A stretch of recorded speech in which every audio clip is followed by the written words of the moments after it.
Life is good when you started Javonte Williams. I'm loving it. Now, if you are a Saints fan, you are probably not.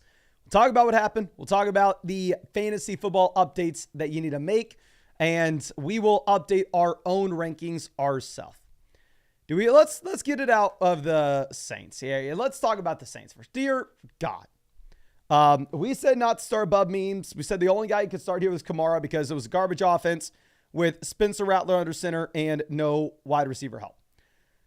Kind of got half of that right. Kamara obviously did not do anything. But anyway, Spencer Rattler, if for whatever reason you thought this guy was rosterable, you drop him immediately. Obviously, hook 'em horns. You're going to be wearing the Texas hat until the Georgia game here. But you should have known. No draft capital, no supporting cast. Bad matchup. What were you expecting? Going over to the running backs. Kamara faceplants. With Alvin Kamara here, you get 7 carries for 10 rushing yards. Going down to what we have with the reception volume, it is somewhat saved. Kamara does get there. If you play in a PPR format and you ended up getting what? I mean, a total of 8.4 points from Alvin Kamara this week, you need to be sending up a prayer to the high heavens that for whatever reason, the fantasy gods decided to make PPR a thing because Kamara showing why it probably shouldn't be. We're in a game where Alvin Kamara has 24 total yards, 0 touchdowns. The man gives you 8.5 points and probably doesn't ruin you your week. Definitely not going to win you your week. Obviously not excited about the Kamara performance. And nobody here is startable. Are you going to run out and go, oh, Cedric Wilson scored a garbage time touchdown at the game? No, you don't pick up Wilson. You're never supposed to pick up Bub memes. We can go ahead and we can pull up the rankings of the sites. And I'll see if we need to update our rankings here with any of these guys. I mean, the thing with the ranking for Alvin Kamara, having him here at RB5. It's a full PPR format. We're expecting Derek Carr is going to come back in at this point. At some point. Probably not going to take too long. Chris Olave coming back in is going to make the offense better as well. Obviously, Shaheed being out looks like it's going to have an impact, but do I move Kamara behind Gibbs or Walker? Honestly, we probably need to move Walker out of Gibbs at this point, but do we move Alvin Kamara behind Kenneth Walker? If you told me, Mason, we're not getting Derek Carr back for another month, then hell yeah, we do it. Obviously, it's a garbage offense where the Seahawks have a great offense. But in a full PPR format, which is what I'm making these rankings for, we probably go ahead and keep Alvin Kamara at 5. Going over to where we had Chris Olave. We had wide receiver 29 coming into this game. Do I move Olave behind Waddle, Dell, Ayuk, Worthy? Honestly, yeah, I'm moving Olave behind Waddle. As when Tua does come back into Miami, maybe it's about the same time you get the Derek Carr bump here in New Orleans. And I think the ceiling's going to be higher in the Miami offense. Actually, you have no Shaheed. Anyway, I don't really think Olave moves because, the offense completely imploded. It was a Thursday night game. You had no receivers. You had no Derek Carr. What the hell were you expecting? I'm tied in. Nothing matters. Bub means we never even really ranked this dude. No interest. So if you had him, you drop him, obviously. Now going over to what we have with, this is funny. So it just says one bad Bub memes week does not mean you get disrespectful. I'm sorry. Now this is, Saints defense absolutely sold. I thought the Saints defense were a top 5 borderline defense this week. RIP. The defense we had ranked number 1 this week was the defense I had to play against in the Flock League. Freaking brutal. The Denver Broncos come out and they absolutely dominated start to finish. Hideous game. Going over and looking real quick at my Flock League matchup. We are obviously talking a bunch of smack. If you watch the Flock League YouTube channel, you've already seen this by now, but we're going up against Sal. I said that we were going to get in his head. We are going to start Javonte immediately, and we are going to crush him with Javonte Williams starting off hot. We threw Javonte in to our RB2 slot. We get the 26 points. But you see, oh, he scores 22 points. Ooh, did he have anybody exciting? He friggin' started the Denver Broncos defense, so now I'm having to go get...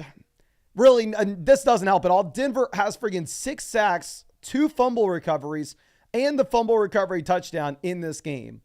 RIP if you had to go up against the Denver Broncos defense. In terms of this Denver Broncos offense, Javonte Williams looks like the lead back. I really don't even want to dive into the snaps of this game. They don't freaking matter. The game's a blowout. Really, the funny thing is here, going over to the receivers, what was the final score of the game? The final score of the game, 33-10.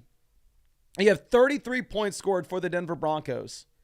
You know what you get from Courtland Sutton? Nothing. 0 receptions, 0 receiving yards, 0 targets. If you didn't watch the game, you probably could have thought that Sutton didn't play. You maybe could have thought that Sutton wasn't even... No, Sutton was in the game. Sutton played. And Sutton gives you the absolute goose egg. Does this mean that, we all need to go out there and pick up Troy Franklin? I don't want to talk down on Franklin. Interesting prospect. I think you can pick him up if you're in a deeper league. It doesn't mean Troy Franklin jumps Sutton by any means. But even in the game where the Denver Broncos go out there and they drop 33 points, Bo Nix still has no passing volume. Nothing changes with the receivers. You couldn't start any Denver Broncos receivers before this game. You can't start any Denver Broncos receivers after this game. Going through and looking at where we had Courtland Sutton ranked, we had Sutton ranked wide receiver 54. I mean, you probably would rather have Myers, Davis, Watson over Sutton. But regardless, you're not starting any of these guys anyway, so who gives a damn? Maybe we go ahead and maybe we update a ranking with Troy Franklin. Obviously, Franklin was not viable before this. Now would I rather have Troy Franklin, Joshua Palmer, Jalen Polk, Jordan Whittington, Ricky Pearsall? I'd probably throw Troy Franklin up here in the range of like Alec Pierce, where he's probably not worth the roster spot, probably better spent elsewhere, but you can look at him. Going over to running back, this will be something that is exciting. Okay. Obviously, as we update the rankings on the sites, the power rankings in the Flock League on the site as well get updated too. And real quick, if you have not done so already, make sure you link your league with flockfantasy.com. It's completely free. You can see updated power rankings.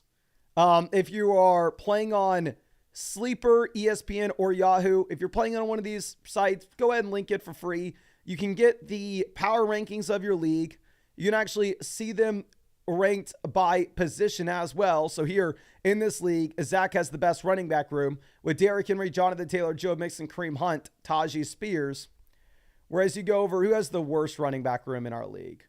The worst running back room in the league is Joe's. Joe has a god-awful roster. Joe's sitting here with Rico Dowdle, Julian McGoughlin, Isaac Garindo. Yeah, this is one of the developers of flockfantasy.com. No, ugh, gross. But anyway, yeah, if you wanted to check out your league like this, you can just go over to flockfantasy.com for free. Just link it if you play on Sleeper, Yahoo, or ESPN. And what's actually cool is you can have a much better view of the best available players in your waiver wire here with this tool as well, in comparison to what you have on the site. I'll put the link down in the description and comment section. But you know what we can do for fun as well is we can take a look at the Trade Finder. This is free on the site as well, to see where people were ranking. I mean, what people were trading Javonte Williams for before the game. So to go through and look at this, let's look at full PPR, 10 and 12 team leagues, trades that involve Javonte Williams today. Somebody traded Javonte for Romeo Doubs or Rashad White. Give me Javonte. Javonte versus Romeo Doubs. Give me Javonte. Javonte and Ayuk versus Metcalf. Interesting. Here, I would rather have the Harrison side, but Javonte, Sutton, I'd rather have Javonte over ETN at this point. So I think that Javonte should be moving up a considerable amount here. If you have any life with this Denver Broncos offense, he has had the workload all along. Now, the reason why I've only started Javonte Williams twice this year, I'm going to flex on y'all. I have started Javonte Williams at the exact time that you should have wanted to start Javonte, and that was in the games where Javonte Williams and the Denver Broncos were favored. That's what you need if you are ever going to go through and if you are ever going to start Javonte Williams. To go through and update our rankings with Javonte, I would rather have Javonte over White, Moss, Bucky, Etienne. I'd probably rather have him over Rico Dowdle, Ramondre Stevenson at this point. Hell, I'd rather have Dowdle over Ramondre. We're going to just move Ramondre down in general. I'd rather have Etienne over Ramondre with Ramondre not even practicing. I think we have Javonte Williams at about RB30 rest of season. Definitely is a viable flex play if you ever need him. So we're going to go ahead and we are going to submit those updated ranks. In terms of looking at the other situation that you have here at running back, you're looking at Estime and Jaleel McLaughlin. They split the RB2, RB3. I don't really care about the running back usage in the game. It was a blowout. What are we going to learn from it? So nothing really changed in this game. Maybe Javonte Williams became a little a little more appealing. If Kamara has to deal with Spencer Rattler at quarterback for a couple more weeks, then at that point, you're going to be lowering your expectations with Kamara, of course. But I think that should be it for the recap. I do want to remind y'all, please make sure you take advantage of the free tools that we built out for y'all on flockfantasy.com. I'll leave a link in the live chat. I'll leave a link in the description. You can go ahead and you can check out free up-to-date rest of season rankings as well. You can sort by my rankings. The expert average that's free is the average of all this. You can sort by my rankings if you are a paid subscriber. This My Teams page is completely free. The trade finder is completely free. You can go use a trade calculator for free, and you can actually put your exact league settings into the trade calculator. So we built out a bunch of free tools to really help you with your fantasy football team over there on the site. Highly recommend taking advantage of it, but much love. I really do appreciate you, and I really hope you didn't have to play the Denver Broncos tonight.